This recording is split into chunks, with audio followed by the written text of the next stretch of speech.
he puts up these trail cameras, and if there's activity there, then he sets his wolf traps there.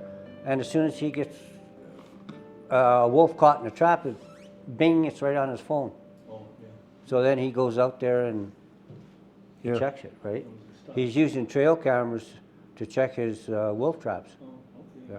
Instead of going out there every day. But that unless you, I've had guys say, you check your, don't go near your traps. You got to check them from, with binoculars and stuff. You can't tell whether that trap's froze down or not unless you go right up to it, right? Yeah. So there's a happy medium there. If you know you've got good setting and stuff, and the weather's doing the right thing for you, well, you can wait a week or 2 weeks without setting that trap, going right up to it, right? But the only way you'll tell whether it's froze or not froze is going right to it. Yeah. It's the only way. You also, it's just, you don't want to be shy in the area you're working. You want to be present. Yeah. You just don't want to be indifferent to the fact that you're there. So, like, for example, Ken, and you'll see when he demos setting footholds, he's got to get right on the ground and do things that I've learned from master footholders would say is an absolute grave error of the highest order. And yet Ken, smokes as many wolves as any of the best of them, and he's doing it with having to hobble on the ground to do it, right?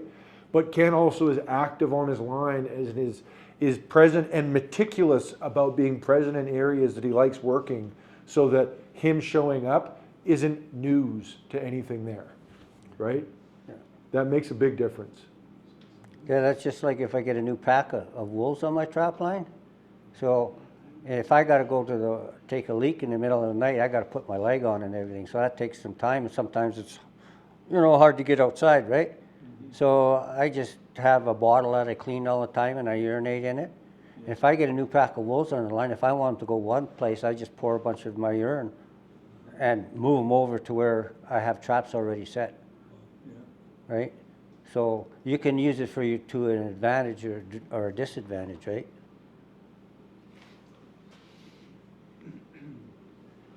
Water courses are a real big thing. I accidentally caught a wolf one time, and it was on a beaver dam, similar to something like this here, walking across. And I had set one of those NB750s to catch a beaver. And it was on a drown. And my trap line is a park, and these people come along with a bus, and they got out, and they decided that they want. None of them noticed that the wolf's tail was sticking out of the water, and I'm talking to these Japanese people, right? I couldn't understand half of the words that they were saying and everything else, but I just kept looking over at that tail, eh? That's the only thing that was sticking out of the water. And I never ever thought of catching the wolf there. It was October 1st, and I'm going to nail this beaver, right? He was causing a problem. I had to lower the water. And so you'd be surprised. And so that's what got me thinking about the idea of dropping a log across the creek. Like on the old trap line that I used to trap on, Don Scott's line there at Means Creek, where the old Means Creek cabin was, that thing hardly ever freezes over in Means Creek. It boils out of the mountain there, and it just hardly ever freezes. And you wouldn't believe how many critters I caught with a log that I dropped across that creek there on snares, right? Once they're committed, they can't back up on that log, so they'll go right through it. But that's what got me started with that concept there. Denning areas are good. We've talked about travel corridors. Winter ranges sometimes differ than summertime. Especially if you're in ranch country. Yeah. Calving season and that. Yeah. So when your elk all move out into the Porcupine Hills and onto Tom Molson's, chase them my way so the wolves follow them. Ridges are good, lakes are good. We talked about lakes already. Ridges are really good. So wolves just love to travel this sort of thing. And they'll run just right along the timberline. If there's a bit of a trail, a cow trail or sheep trail or whatever, they like to look down and see what's near the creek, they like to chase wildlife onto the ice, and that really works well for them. So I couldn't believe it. Yeah. Go ahead. Were you going to say something? Yeah, Vickery Creek Yes. used to run sheep up in the gap Mm-hmm. with the forester. So there's a trail that runs from Daisy Creek over to Vickery Creek, and the sheep used to use it for, I don't know how many Yeah, yeah. years. That's a wolf border. It is. Now they've logged out my side of Vickery Creek, and I don't know where the wolves go anymore. But I would like to, because of the logging, make a trail through riparian habitat along Vickery Creek. Yeah. Am I allowed to do that? Sure. And then the loggers can't log it because they have to be sending Yeah. meat back from the creek. Yeah. So this summer, if I make a trail. Absolutely. Yeah. do that, no You problem. betcha. Once you make that trail, GPS it. I think the wolves will follow my Yep. trail. You bet. Absolutely. Yeah. Because the loggings are wiping out my trap line. Oh, I know. Yeah. Yeah. They're going everywhere. Yeah. I was just in a discussion with them. I actually even just heard not too long ago, well, maybe it was from you. I just heard that Spray Lakes was bought out by somebody in BC. Yeah. Is that correct? Yep, yep. What was it? West Fraser? No. BC. Yeah. But it's a BC company in the bottom. They're actually pretty good to get along with. Better than how Spray was, the newer company. Oh, Spray Lake was terrible. Yeah. I know we tried to fight with them for Dawn's Line. There's Oh, yeah. trails there that the ranchers wanted to keep, the trapper wanted to keep, everybody wanted to keep it, the hunters wanted to keep it, but no, they reclaimed it. Is that mostly because of caribou? Nope. No. It has to do with the South Saskatchewan regional plan. Yeah. It's all about the this recovery plan. The SSRP, I think, South Saskatchewan Recovery Plan. And so everything in the E1 and E2 and E3 watersheds all has classifications, which is like your whole southern slopes basically.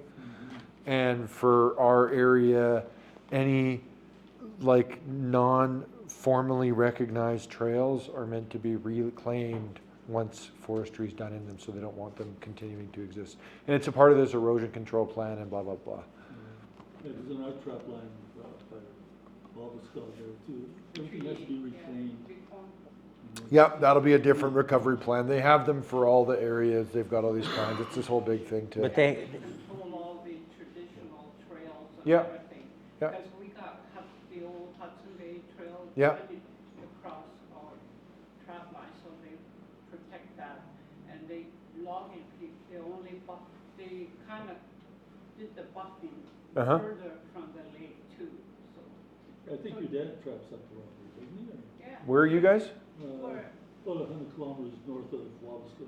Towards Oh. Yukon Lake. Oh, yeah, well, he used to trap up there. Oh, he used to. Yeah, yeah, we partnered with Neil Kimmy. Oh, Yeah. He's like right around the Panny and that. yeah. Yeah, we're close to Chippewa Lake. Okay, yeah. So, but not quite as far, I think, north as you guys. But it's a challenge that one of the best, most effective way to deal with it is to, you want to approach any matters like that from a group-oriented perspective. So if there's a committee, you want to try and resolve it through the committee. You want to try and resolve it through the local, and you want to like make sure it's more than just some individual with their qualms, right? You want to represent more than just your own personal concerns when you're dealing with them, and it tends to get a lot more effect. So that's why, for example, we use those trails. It's like no, you have to establish more of a recognized use of those trails by more than just yourselves, and then display it to the right people as well. So trying to, and that's why I say if you are really vocal in your trapper local about that stuff, you stay involved or inform your director, even put something forth to see if that's something that if this something requires additional investigating by the regulatory committee or what have you. There are sort of groups and people and ways we can deal with that stuff, but it requires involvement on your part as well with the association and making sure you're informing the right people. It's good to know. But you can go to them and explain to them that trapping is an industry, it's not recreation. Yeah. You need access to manage your trap line properly. Yeah, because they're gonna make things really hard to get into a trap line. Yeah. Yeah, well, you have to tell You them have to they're have not doing access, that, yeah. right? And there's a form, like, I don't want to take over this course now with that conversation, but there's actually a ministerial order we have I read that. asking them to sort of get along with the trappers and that more that you can use. But it's a bit of verbal judo, I'll be honest, getting it done. It's not cut and dry. It's kind of a gray area Oh, still. maybe I'll talk to you later on. Yeah, sure. Yeah. Yeah, but a lot of that is due to, is the caribou attempt to seriously? Up there probably will be. Yeah. I mean, they'll basically find some sort of recognized blank at risk in your region and then use that to justify the reforesting of all those I areas. kind of mentioned that because it's related to wolves. Yeah. I think they're afraid that those roads get used by the wolves too much. It's all speculative, to be honest. They're just saying it, and then Yeah. people are going along with it because it fits the narrative, Yeah. truthfully. And there's some research here and there that kind of indicates, but none of it's proper, and it's not done well enough to definitively state that or the latter, right? And the reality is there's been trails existing for a long, long, long time. That they're never used, they're real overgrown after anyways, So, yeah. Okay, thanks. Did you like this video? If you did, I think you're gonna like this one right over here. So check it out. And I appreciate your subscribing if you haven't done so already. Remember to do that while you're watching this next video. Click like, it all helps us out for this channel. Catch you next time.